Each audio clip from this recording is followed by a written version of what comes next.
केवल वेशधारी कोई कभी साधु न समझे, क्योंकि प्राय हम वेशभूषा से ही लोगों को साधु मान लेते हैं। अब साधु का वेश तो कोई भी बना सकता है, और साधु वेशधारी ने हमको धोखा दे दिया, हमारे साथ कोई कपट किया, छल किया, तो हम बदनाम करने लगे, साधु बड़े दुष्ट होते हैं, साधुओं ने ऐसा किया, एक साधु ने हमारे साथ। अरे जो साधु से होए न कारज हानि, साधु से कभी किसी की हानि हो ही नहीं सकती। और जिसने तुम्हारे साथ छल किया, धोखा दिया, वो साधु था ही नहीं, साधु का भेष बना लिया था उसने पर, और तुम भेष को ही साधु समझ बैठे। तुलसी देख सुवेश भूलहि मूढ़ न चतुर नर। रामचरितमानस में प्रतापभान की कथा को देखिए।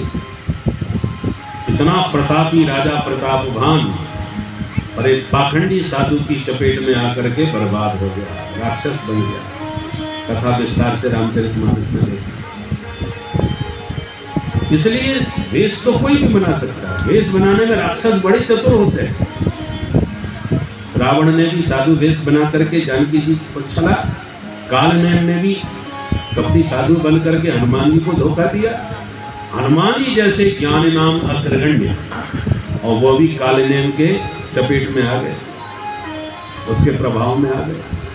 वो तो मकरी ने पैर पकड़ के यदि ना समझाया होता तो वो तो धोखा खाए बैठे थे हनुमान जी। इसी से समझ लीजिए कि साधु वेश धारण करने में राक्षस कितने चतुर होते हैं। डुप्लीकेट माल की पैकिंग बड़ी जोरदार होती है, तो पैकिंग से ही बिचता है। असली नकली का ज्ञान तो किसी बिरले को ही होता है।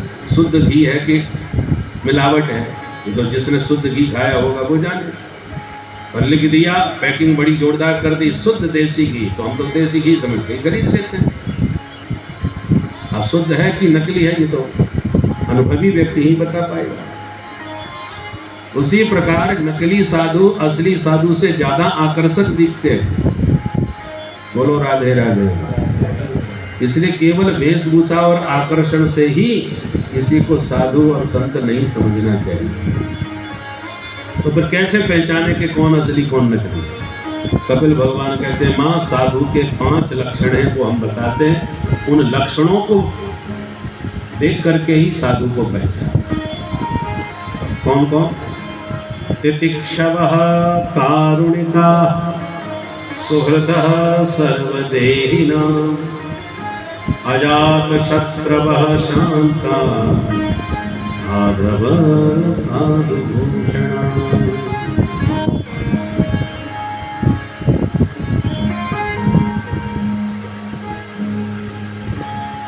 पहला लक्षण तितिक्षवः, साधु तितिक्षु होता है। तितिक्षु का मतलब सहनशील, सारे द्वंद्वों को सहन करने वाला, सम्मान को भी पचा लेता है, अपमान को भी। सम्मान को क्या पचाना, अपमान को पचाना कठिन है। सम्मान भी पचाया जाता है। बोले हाँ, सम्मान पचा लोगे तो ही अपमान पचा पाओगे। सम्मान में यदि भूल गए तो अपमान में भी मुरझा जाओगे।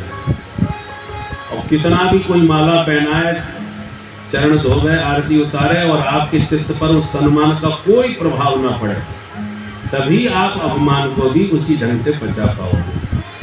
सम्मान में भूल गए तो अपमान में मुरझाए बिना नहीं रह पाए। इसका नाम है तितिक्षा। दूसरा कारुणिका, संत में करुणा बहुत अधिक होती है, तो कभी किसी का अहित स्वप्न में भी सोच नहीं सकता, करना तो बहुत दूर की बात। तीसरा लक्षण सुहृदः सर्वदेहिनां, प्रत्येक शरीरधारी, केवल मनुष्य नहीं, पशु पक्षी कीट पतंग कोई भी हो, सबको अपना सुहृद मानता है। वसुधैव कुटुम्बकम, सारी वसुधा के समस्त चराचर प्राणी मेरा परिवार है। इसलिए वो कभी किसी को चोट नहीं, हानि नहीं पहुंचा सकता।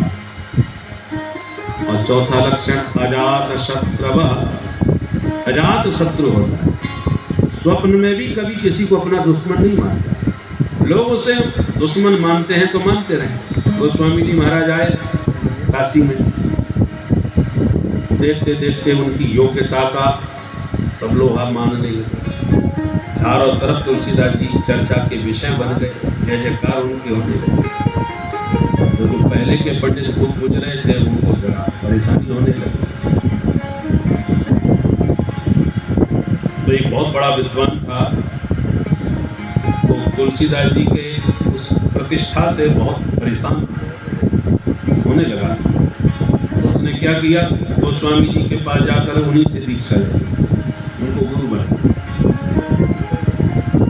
पढ़े लिखे विद्वान हैं तो तुलसीदास जी ने बंद कर दिया, शिष्य बना दिया। उसने गोस्वामी जी की इतनी सेवा करी कि कुछ ही महीनों में उनका हृदय जीत गया। गोस्वामी जी के चरण दबा रहा था रात में। एक दिन गोस्वामी जी प्रसन्न होकर के रात्रि में ही बोले, आज आपने खूब सेवा कर, आप जैसी सेवा कोई कर नहीं सकता, आज मांगो तो मैं क्या चाहिए।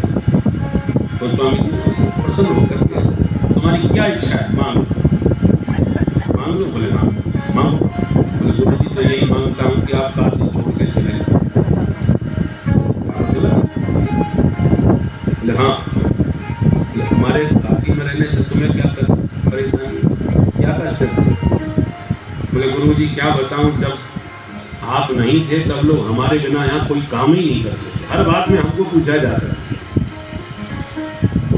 बिना हमारे कोई काम ही नहीं होता था काशी में। पर जब से आप आए हो सब आपके ही दीवाने होते चले जा रहे, हमारा कोई नाम ही नहीं लेता है, कोई पूछता ही नहीं हमको। महाराज आप तो परम विद्वान हैं, जहाँ जाओगे वहीं छा जाओगे, पर आप यहाँ से चले जाओगे तो हमारी प्रतिष्ठा ज्यों की त्यों बनी रहेगी। ये तो आपकी उपस्थिति में हमारी प्रतिष्ठा नहीं बनी सकती। वो स्वामी जी सुनते हैरान रह जाते, क्या विचित्र संसार है, मेरा चेला बन गया, मुझसे कंठी लिया, मेरी सेवा किया, मेरा हृदय जीत लिया, और इसके भीतर ऐसा कपट चल रहा है कि मैं भाग जाऊं यहाँ से। भाई मेरे रहने से किसी को कष्ट है तो हम तो 1 मिनट नहीं रहेंगे, रात में उठे और चल दिए। तो स्वामी जी बोले हम नहीं रहेंगे, तेरी इच्छा है तो हम जा रहे। उठ के चल दिए।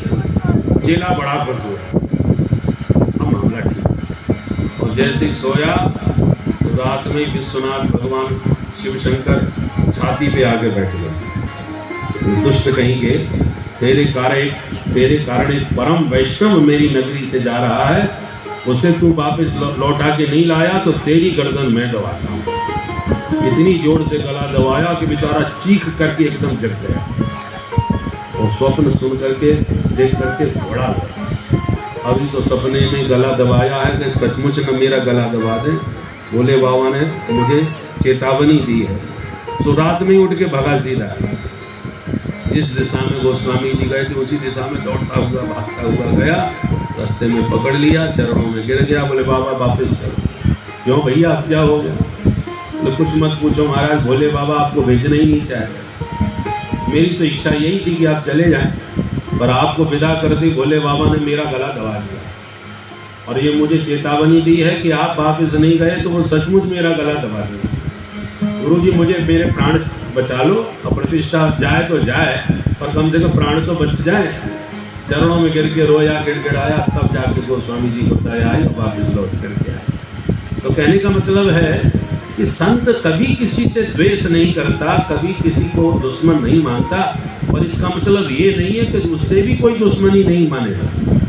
क्योंकि बहुत से दुश्मन होते हैं, वो माने तो माने पर संत नहीं मानते। क्यों नहीं मानते? क्योंकि दुश्मनी दूसरे से की जाती है, और जो सब में अपनों को देखता है, अपने स्वरूप को देखता है, अपनी आत्मा को देखता है, आत्मवत् सर्वभूतेषु यह पश्यति स पंडिता, वो भला किसी से बैर कैसे करे? ये पूरा शरीर हमारा है, हाथ पैर नाक कान नाम अलग अलग हैं, अंग अलग अलग हैं, अंगों के काम अलग अलग हैं, परंतु शरीर तो हमारा ही है ना सब मिला करके। यदि हमारे अंगों में आपस में लड़ाई छिड़ जाए और 2 दल बन जाए, पैरों का दल अलग, हाथों का अलग, तुम भी 2 हम भी 2 हो जाए 2-2 हाथ, आप किसके पक्ष में जाओगे? हाथ का साथ दोगे कि पैर का साथ दोगे? पैर टूटा तो तुम्हें कष्ट है, हाथ टूटे तो भी तुम्हें ही तो कष्ट होना है। तो निज प्रभुमय देखें जगत कहसन करें विरोध। तो सब में अपने प्रभु को देखते हैं, वो बैर विरोध किसी से कर ही नहीं सकते।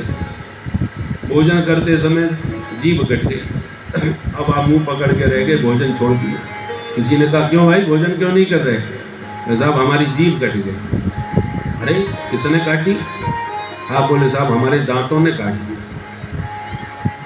अरे राम राम, तुम्हारे दांत बड़े दुष्ट हैं भाई। अब उस व्यक्ति ने आपको भड़काने की कोशिश करी दांतों के विरुद्ध कि बेचारी इकलौती प्यारी सी कोमल सी सुकुमारी जिह्वा, और ये पापी लोग 32 उसको चारों तरफ से घेर के खड़े, 2 4 10 20 नहीं 32, और जहां मौका मिला नहीं कि उस बेचारी कोमल सी अबला पर हमला किया है। आपने कहा भाई साहब बिल्कुल ठीक कह रहे हो, 5 बार पहले भी कट चुकी थी। अच्छा, इतने दिनों से उस बेचारी पर अत्याचार ये पापी लोग कर रहे हैं, उखाड़ के फेंक दो इन दांतों को। कितना भी कोई जोशीला भाषण दे तो क्या आपको क्रोध आ जाएगा दांतों पर? 50 बार भी आपकी जीभ कटी हो तो आज तक किसी ने एक भी दांत तोड़ा है अपने हाथ से? कोई नहीं तोड़ता। क्यों नहीं तोड़े भाई? आपको कोई सतावे मारे पीटे तो आप उसको दंड नहीं दोगे क्या? अब सामर्थ्य न हो वो बात अलग है, पर सामर्थ्यवान होगा तो दंड जरूर देगा। तो जब आपके दांतों ने इतनी बार जीभ को काटा और आप सामर्थ्यवान हैं, कोई आपका हाथ रोकने वाला नहीं, चाहे जितना मारो तोड़, फिर भी आपने दांतों को नहीं तोड़ा। क्यों नहीं तोड़ा? क्योंकि इतना विवेक आपके पास भी है कि जीभ के कटने का दर्द भोग ही रहे हैं, दांत तोड़ देंगे तब भी दर्द हमको ही होना है। दांत कोई पराये थोड़ी है। जिह्वाम क्वचित संदसति त्वदद्भि तद्वेदनायां कतमाय कुप्पेत यदंगमंगेन निहन्यते क्वचित् कुप्पेत कस्मै पुरुषस्वदे। तो जो शरीर में हमें ज्ञान है कि ये सब शरीर हमारा है, ऐसे साधु को समस्त संसार हमारा है, संपूर्ण संसार में अपनों का ही दर्शन होता है, सब अपने नजर आते हैं। तो निज प्रभुमय देखें जगत कैसन करें विरोध। अब वो किसी से बैर विरोध कैसे कर सकते हैं? किसी को कष्ट कैसे दे सकते हैं? ऐसे लक्षणों से संत को पहचानने का प्रयास करना चाहिए। वेशभूषा से तो कोई भी साधु बन सकता है। कागा कोयल हंस बक गुवरीला मदपान भगवत बरन समान दो क्रिया पथक पहचान। कौआ और कोयल को देख लो, बिल्कुल एक से लगते हैं। बोलने पर पता चलता है ये कौआ बोल रहा है, ये कोयल बोल रही है, और सकल सूरत से दोनों एक से। ऐसे हंस वक्त, हंस को देख लो, बगुला को देख लो, एक से लगेंगे, सफेद एकदम धवल। और हंस मोती चुगने वाला और बगुला मछली खाने वाला। गुवरीला मदपान, मदपान माने मधुपान करने वाला मोरा, और एक गुबरीला होता है। गुबरीला गोबर में आनंद लेता है, और जो मोरा होता है वो पुष्पों का पराग पान करता है। देखने में दोनों एक से लगेंगे और लक्षण बिल्कुल अलग अलग, क्रियाएं दोनों की बिल्कुल अलग अलग। उसी प्रकार साधु वेशधारी भी होते हैं, साधु सच्चे भी होते हैं। तो वेश में तो दोनों एक से लगेंगे, नकली भी वैसा ही लगेगा, असली भी वैसा ही लगेगा। अब असली नकली का भेद कैसे समझ में आवे? हंस और बगले का भेद कैसे समझ में आवे? कोयल और कौआ का भेद कैसे समझ में आवे? तो लक्षण आपके पास होंगे तो आप लक्षणों से समझ जाएंगे, और लक्षणों का ज्ञान नहीं होगा तो नकली की चपेट में आ जाएंगे। इसलिए साधु के लक्षणों को समझो और साधुता का दर्शन करके फिर साधु के प्रति श्रद्धा करो।